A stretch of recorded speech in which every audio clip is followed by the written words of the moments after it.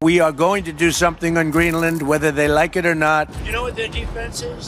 2 dog sleds. We need Greenland for national security. Greenland, Greenland, Greenland. Greenland, Greenland. Donald Trump says his country will acquire the Danish territory of Greenland.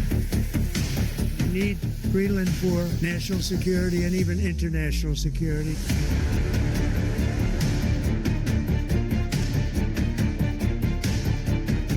Tensions between Denmark and the US continue to deepen.